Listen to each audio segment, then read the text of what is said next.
बिस्मिल्लाहिर्रहमानिर्रहीम। अस्सलाम वालेकुम। यकीनन आप सब खैरियत से होंगे, तंदुरुस्त होंगे।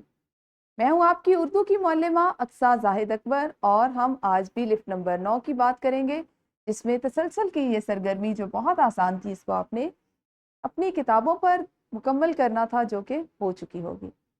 इसी की मुनासबत से अगर आपने गौर किया हो कि इस सरगर्मी के पेश नज़र हमारा आज का मकसद क्या है, तो हमारा आज का मकसद है वाहिद जमा सीखना जो अरबी कायदे के मुताबिक हों, उनकी आप पहचान करेंगे और अपने जुमलों में, अपनी तहरीर में उनका इस्तेमाल सीखेंगे।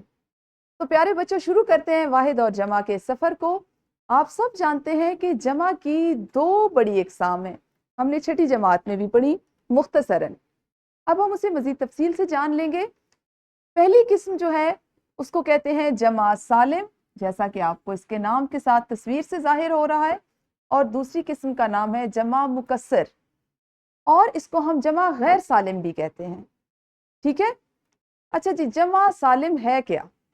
जैसा कि लफ्ज़ सालिम जाहिर करता है मुकम्मल, तो जमा सालिम वो है कि जहां असल लफ्ज़ जो है, वाहिद जो है, वो महफूज रहे, उसकी शक्ल ना बिगड़े, वो अपनी असल हालत में, असल शक्ल में ही इस्तेमाल हो।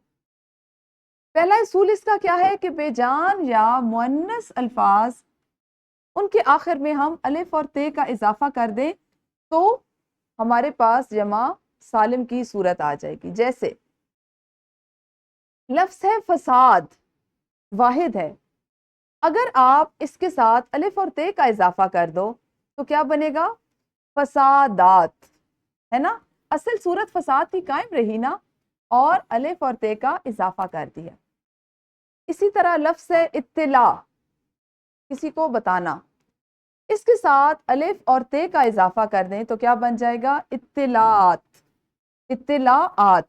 ठीक है, तो इसमें असल सूरत कायम रही। इसी तरह दूसरा असूल इसका यह है कि अगर आखिर में आप ते है तो ते को या हे को हटा दें और अलिफ और ते लगा दें तो भी आप जमा सालिम बना सकते हैं। जैसे दर्जा, तो इस हे की जगह हमने अलिफ और ते का इजाफा कर दिया तो बन गया दर्जात।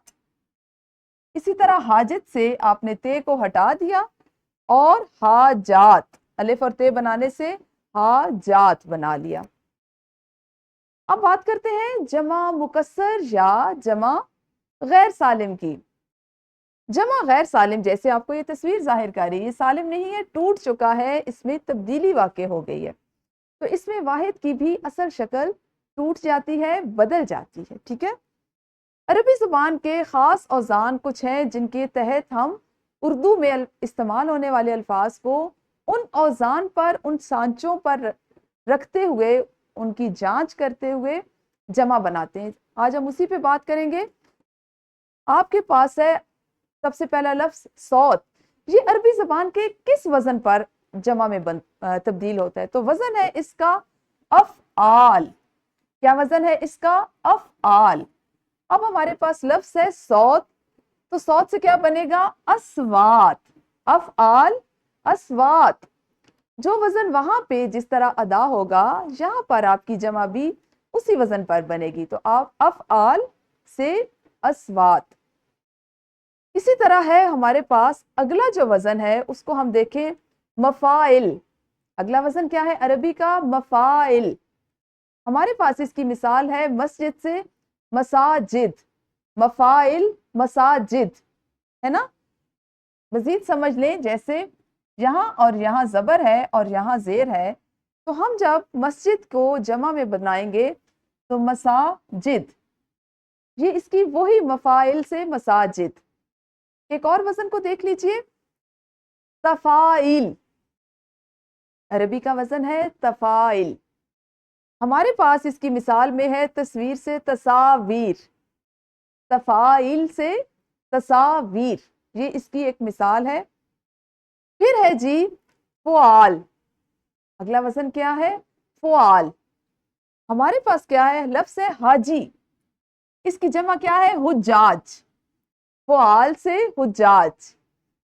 हमने उस वजन को एराब के साथ जो वजन औजान बन रहे हैं उन पर गौर करना है और जमा बनानी है। अगला वजन है फ़ऊल। क्या वजन है हमारे पास?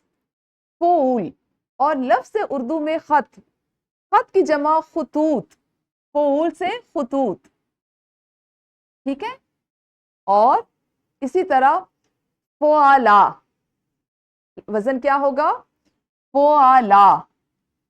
ہمارے پاس اردو میں لفظ استعمال ہوتا ہے حکیم، اس کی جمع ہم کیا لکھتے ہیں؟ حکما. اس کی جمع لکھتے ہیں حکما، ٹھیک ہے. تو فعلا سے حکما. تو ہم نے آج جمع سالم میں الف اور تے کی اضافت سیکھی، اور جمع مکسر میں مختلف اوزان کی مشق کی، جیسے افعال، مفاعل، تفاعیل، فعال، فعول اور فعلا. اس پہ ہم نے مختلف الفاظ کے ساتھ اس کی مشق کی. آپ جب واحد سے جمع بنائیں تو آپ کے ذہن میں یہ اوزان واضح ہونے چاہیے. اس کی اب جلدی سے مشق کر لیجئے تدریسی جانچ کی صورت میں جو کتاب میں دی گئی ہے، اور گھر جا کر آپ مزید مشق کریں گے استعمال کی صورت میں نکھار، جو آپ کی کتاب تمرین و جائزہ پر. اپنا بہت خیال رکھیے. اللہ حافظ. شکریہ.